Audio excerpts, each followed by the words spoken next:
Hey guys, here we go into a video discussing why it was so easy for Kovalev to thoroughly outbox Anthony Yarde during the first 6 rounds of the fight. So the first thing we want to talk about is the use of the lead hand and how well Kovalev is able to feint his opponents in order to, and they say it in boxing, in order to freeze them, right? You want them to stop reacting, but what you really want to do is you want to stop them from using their weight transfers to set up their own punches, right? So you want to keep him in place. So Kovalev comes out and he starts using his lead hand, probing, right? Just controlling the space, and what he's looking to do is get Anthony Yarde to sit still until he can walk him into a shot or ask him to transition his weight so he can land another punch. So what he does, as soon as Anthony Yarde settles down, he goes into his shot, lands a jab, and then Anthony Yarde exposes his defensive layer, right? And the way that he wants to defend himself is with the left hook to the jab and with counterpunching. So what's going on here, there are a few things going on. Number one, Anthony Yarde doesn't want to give away his cards, right? He doesn't want to tell Kovalev that he's going to be throwing the left hook here. So when we all know that Kovalev is going to be coming forward with the jab, he's going to be probing, Anthony Yarde has to sit there and just wait for the jab to come because he doesn't want to tell him by sticking his own lead hand out there and feinting his own left hook into the jab every time Kovalev feints his jab. So he just sits there, Kovalev picks up on it, and Kovalev realizes, oh, he's not doing anything. He's not controlling the space. There's nothing going on. Okay, I'm going to shoot my jab. He quickly finds out that Anthony Yarde's defensive layer is countering with the left hook. So he goes, oh, look at that little frustrated look on his face. So, okay, now he gets his right glove up, and now he's going to keep all his weight on his right leg now, right? Instead of being on the front foot, right? Notice his weight is on his front foot. It's more centered here, right? But look at his stance here. And then after that shot, his weight is on his right foot, right? His head is over his right foot because he wants to stay on Anthony Yarde's left side to stay away from the left hook.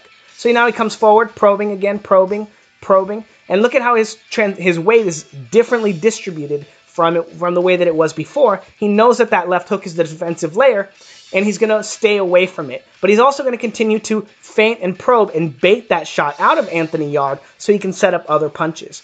Now, as soon as Anthony Yarde looks to start controlling the space, he brings out his glove. Kovalev goes on the attack. Again, looking to control the space and feint Anthony Yarde so that Anthony Yarde's counterpunching style becomes completely nullified because Anthony Yarde won't be able to tell when Kovalev is looking to set his punches up or attack. And again, feinting, probing, and baiting that left hook out. Again, staying on his right side so that he can get away from that hook when he does shoot that shot. Anthony Yarde has no way to land it, and all of a sudden continues feinting until he feels comfortable transitioning his weight into Anthony Yarde, landing a right hand to the body. And all of this because he continues to feint and he continues to control Anthony Yarde and causing Anthony Yarde to lose confidence in his ability to defend himself with the left hook. So he has to abandon that layered strategy and move on. Now, in this next clip, we have Anthony Yarde is going to be attacking him with a lead left hook.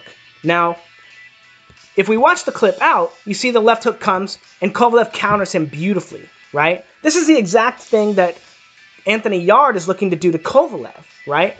Now, why is it that Kovalev is able to land this shot so much easier than Anthony Yarde when Anthony Yarde, if you look at them, he's obviously the superior athlete, right? Well, the reason is because Kovalev is the one with control of the space between them.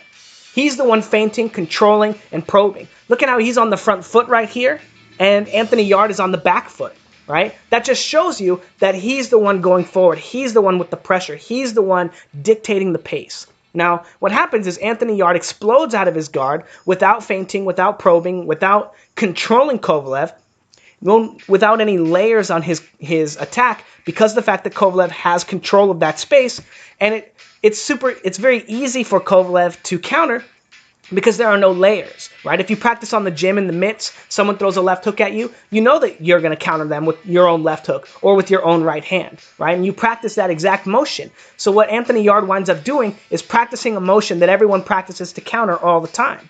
Now, the only difference between this and what Kovalev is doing is that Kovalev is feinting you and he's stopping you from knowing when that attack is going to come. And if we look back at the first attack here, because of the feints here, Kovalev is able to catch him with the jab before Kovalev, he's able to catch him with the jab and finish his weight transition and start bringing his weight back after the attack before Anthony Yarde is even able to let his punch go, right? And that's not the timing that you learn to counter things. That's more of a catch and counter style rather than the actual counter style, right? Where you're letting your punch go during their weight transition.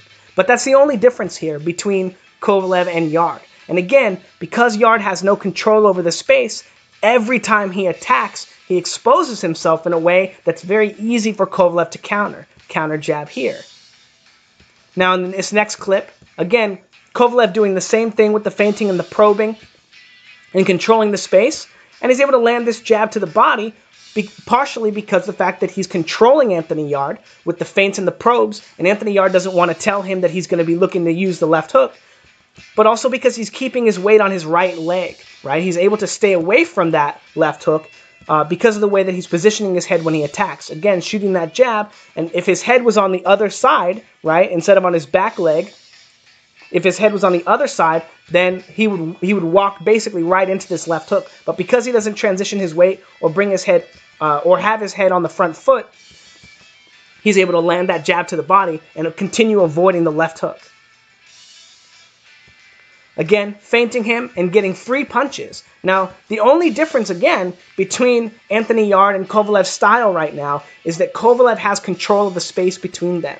He's the one feinting, he's the one probing, and he's the one keeping Anthony Yarde guessing, whereas Anthony Yarde, every time he attacks, like in this clip here, every time he attacks, he shoots the jab here, Kovalev can counter him because Anthony Yarde is committing to every action that he makes, whereas Kovalev continues to feint, continues to keep him guessing. Now this clip right here I think encapsulates basically the first 6 rounds of the fight perfectly. So Kovalev is controlling the space, Anthony Yarde is the one being dictated to. Kovalev feints, lands his jab here, and doesn't pay for it with a counter because Anthony Yarde doesn't know when the actual attacks are coming or when they're feints, so he doesn't know when to commit to a counter. And then Anthony Yarde here looks to counter him as well. Anthony Yarde lands a jab, but Kovalev counters him with the jab as well. And then Anthony Yarde shoots a jab at him, and then Kovalev counters him with the jab as well. Boom, right? And I know that Kovalev's jab is not super clean, but this little scene right here dictates basically the entire pace of the entire fight. Kovalev is, in theory, not that much better of an athlete, but has a much higher boxing IQ and understands more than Yarde how important it is to control the space between him and his opponent, and was able to control the space between him and his opponent, right? And that takes a lot of experience, a lot of boxing IQ, understanding when to feint and when to probe and how and what those things open up. And that's where your real boxing IQ comes in. It has nothing to do with stuff like this, like you can hit the pads, right? You can hit the pads and then every time someone shoots a jab at you, right? Or your coach shoots a jab and you throw a left hook counter, right? Just because you can do that on the pads doesn't mean that you're a good fighter, right? It's your ability to set your opponents up for stuff like that by controlling the space and breaking down the layers of their attack so that you can get them into positions where you're comfortable countering them. And that's the problem that Anthony Yarde had this entire fight, is that he was never comfortable countering Kovalev because he never had control of the space between them. He was never able to break down Kovalev's ability to feint and probe him by controlling the space and minimizing the impact that he had on the ring, basically. But anyway, don't forget to like, comment, and subscribe. And yeah, check out FouchBoxing.com and check out my articles. Thanks, guys.